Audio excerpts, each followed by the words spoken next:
Yatish centre channel ప్రేక్షకులకు స్వాగతం. ఈరోజు మనం సమభావన కమిటీ ఆధ్వర్యంలో జరిగిన కులరహితం సమాజహితం సభా విశేషాలను తెలుసుకుందాం.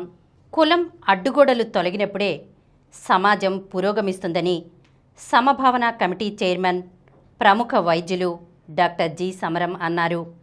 ఈ నెల 7 నుండి 14 వరకు మాకినేని బసవపున్నయ్య విజ్ఞాన కేంద్రం, జాషువా సాంస్కృతిక వేదిక, 20 స్వచ్ఛంద సంస్థల భాగస్వామ్యంతో జరిగిన సమభావన సాంస్కృతిక ఉత్సవాల అభినందన సభ సోమవారం సాయంత్రం బాలోత్సవ భవన్లో జరిగింది. జాషువా వేదిక కార్యదర్శి గుండు నారాయణరావు అధ్యక్షతన జరిగిన సభలో డాక్టర్ సమరం మాట్లాడుతూ కులరహితం సమాజహితం ఓ నినాదం కాదని కార్యాచరణ అని చెప్పారు. ప్రగతిశీలవాదులు స్థిరంగా నిలబడితే కుల మతరహిత సమాజం ఏర్పడుతుందన్నారు. మహాకవి శ్రీ రాసిన పుస్తకం మహాప్రస్థానం. లేలే రష్యా, రారా రష్యా, గర్జించు రష్యా, గాండ్రించు రష్యా అని అంటే, లేలే రష్యా, రారా రష్యా, గర్జించు రష్యా, గాండ్రించు రష్యా అంటే అది మనుషుల్ని ఎలాగా కదిలించిందో అందరికీ తెలుసు. కవిత్వం అనేది కేవలం అక్షరాల కూడిక కాదు, అది మనసుకు సంబంధించింది. మరో ప్రపంచం పిలిచింది అంటూ వాడు అంటుంటే మనందరం మరో ప్రపంచాన్ని ఊహించాం, మరో ప్రపంచాన్ని అడుగు పెట్టాం తప్పకుండా. జగన్నాథ రథచక్రాలు అంటుంటే దానికి నలిగిపోతారని చెప్తుంటే ఆరంగానే నలగొట్టి పారేసాం ఈ కులాల్ని, మతాల్ని, ఈ క్యాపిటలిజాన్ని అంతటి కూడా. అంతే, కవిత్వానికి ఎంత శక్తి ఉందంటే ఎంత అంతగా. ఇప్పుడు ఊరికి నేను ఇప్పుడే దీన్ని చూస్తున్నాను, మరో ప్రపంచం ఉంది, అన్నీ ఉన్నాయి దీంట్లో, చాలా గొప్పగా ఉన్నాయి. నిజంగా ఆ రోజు నేను రాలేకపోయిన కవితలు రాయాల్సిన నీళ్ళు పెట్టినప్పుడు, కానీ చాలా గొప్ప కవితలు ఉన్నాయి. ఇంత సమాజాన్ని ముందుకు నడిపే గీతాకారులు, రచయితలు, కవిత్రులు ఉన్నారంటే ఆశ్చర్యం ఇస్తుంది, చాలా ఆనందం కూడా కలుగుతుంది. చెప్పలేంత.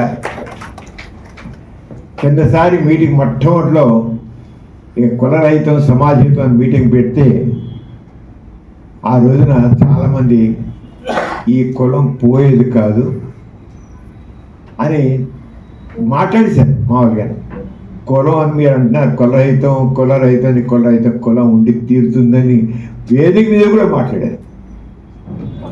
కానీ అవంతా అలాంటి భావాలని తప్పని, కులరహితం సమాజహితం అనేది ర్యాలీ తీస్తే, మరి ఇంతకుముందే మళ్ళీ కృషిగా చెప్పారు 200 మంది వస్తారనుకున్నాం, కానీ 650 మంది దాకా పిలిచారని. ఇంకా వచ్చేవాళ్ళు, చాలా వచ్చేవాళ్ళు. ఉదయం 7 గంటలకి అన్నట్టుగా అదే అని 8కో 9 పెడితే చాలామంది వచ్చారు అక్కడ జాయిన్ అయ్యేవాళ్ళు. అంటే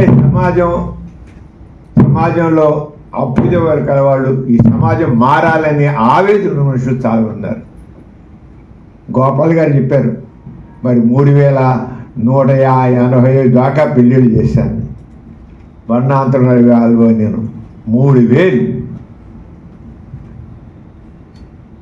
మా చిన్నప్పుడు నాన్నగారు ఆయన అయితే రోజు 1, 2 వాళ్ళు చేస్తూనే ఉండేవారు. కులాంతరాలు, మతాంతరాలు ఎన్ని. మా బాబాయ్ వీళ్ళందరూ చేస్తున్న, మా నాన్నగారు అనుచరులు అందరూ కూడా అన్నీ వెళ్ళాలని. అప్పుడు కమ్యూనిస్ట్ పెళ్ళిళ్ళు అనేవాళ్ళు ఆ రోజుల్లో. కమ్యూనిస్ట్ పెళ్ళి, పూలదండల మార్పిడి తీయడం కమ్యూనిస్ట్ పెళ్ళి అయినప్పుడు. కమ్యూనిస్ట్ పెళ్ళి అని అలా ఎన్ని జరిగాయి. అక్కడ పెరియారేమో తమిళనాడులో పెరియారు అక్కడ చాలా జరిగాయండి. కానీ నిశ్శబ్దంగా జరుగుతూ ఉన్నారు మనుషులంతా. ఆ నిశ్శబ్దాన్ని భగ్నం చేయాల్సిన బాధ్యత మనది. నిశ్శబ్దాన్ని భగ్నం చేస్తే తప్పకుండా మా చాలా త్వరగా మార్పు వస్తుంది. లేకపోతే చాలా మార్పు చాలా ఉంది. సైలెంట్గా ఉన్నారు, ఎవరు మట్టుకోవాలి సైలెంట్గా ఉన్నారు. మనం ముందు లీడ్ తీసుకుంటే మాత్రం తప్పకుండా మార్పు. మొన్న కులరహితం సమాజహితం ర్యాలీ చేసింది, అది చూపించింది. తర్వాత ఇన్ని కార్యక్రమాలు చేసి అన్ని చోట్ల ప్రతిదీ మా సైకిల్ ర్యాలీ వెళ్ళాం, ఆ బెంజికి దగ్గర, ఆ సిద్ధార్థ కాలేజీ దగ్గర, ఆ ఎన్కేపేట దగ్గర, ఎస్ఆర్ కాలేజీ దగ్గర, ఎక్కడ ఏమిటో జనం అలా రావడం అనిపించింది. ఒక్కడు కూడా ఎంత ఆనందంగా పార్టిసిపేట్ చేసి అక్కడ వచ్చి సైకిల్ ర్యాలీ వాళ్ళందరినీ స్వాగతం పలికారంటే దట్ షోస్ ప్రజలు మార్పు కావాలి అనుకుంటున్నాను. అంచేత ప్రతి ఒక్కళ్ళను కులం అడిగితే చెప్పొద్దు, కులం అడగొద్దు. అంతే, కులం అడగొద్దు, కులం చెప్పొద్దు. 3150 కులాంతర మతాంతర వివాహాలు చేసిన ప్రముఖ సామాజిక కార్యకర్త చిర్రా గోపాల్ మాట్లాడుతూ కులం ఓ పెనుభూతమని, దేశ సమైక్యత, అభివృద్ధి సహా అన్ని అభ్యుదయ కార్యక్రమాలకు ఆటంకమని అన్నారు. ఎన్జీజీఓఎస్ ఎన్టీఆర్ జిల్లా ప్రధాన కార్యదర్శి రమేష్ మాట్లాడుతూ కుల మతరహిత సమాజహిత ఉద్యమాన్ని ధైర్యంగా, లౌక్యంగా ముందుకు తీసుకెళ్తామన్నారు. ఎంబీవీకే కార్యదర్శి పిన్నమనేని మురళీకృష్ణ మాట్లాడుతూ ఈనాటికి ఇళ్లు అద్దెకి ఇవ్వడానికి కులం అడుగుతున్నారంటే కుల మత దుష్ప్రభావం సమాజంలో ఎంత లోతుగా ఉందో అర్థం చేసుకోవచ్చు అన్నారు. ఈ సందర్భంగా ఎంబీవీకే ప్రచురించిన కుల మతరహిత అభ్యుదయ పాటల సంకలనాన్ని డాక్టర్ సమరం ఆవిష్కరించారు. పుస్తకం తొలి ప్రతిని చుక్కపల్లి తిరుమలరావు అందుకున్నారు. ఈ కార్యక్రమంలో పాటల బడి అధ్యాపకులు వి బాలరాజు, జర్నలిస్ట్ వి పద్మ, ఏపీ ప్రజానాట్య మండలి కోశాధికారి, ప్రముఖ గాయకుడు ఆర్ పిచ్చయ్య పాల్గొన్నారు. తొలుత జాషువా బాధ్యులు, ఐజక్ న్యూటన్ స్వాగతం పలికారు. ఈరోజు మనం సమభావన కమిటీ ఆధ్వర్యంలో జరిగిన కులరహితం సమాజహితం సభా విశేషాలను గురించి తెలుసుకున్నాం కదా.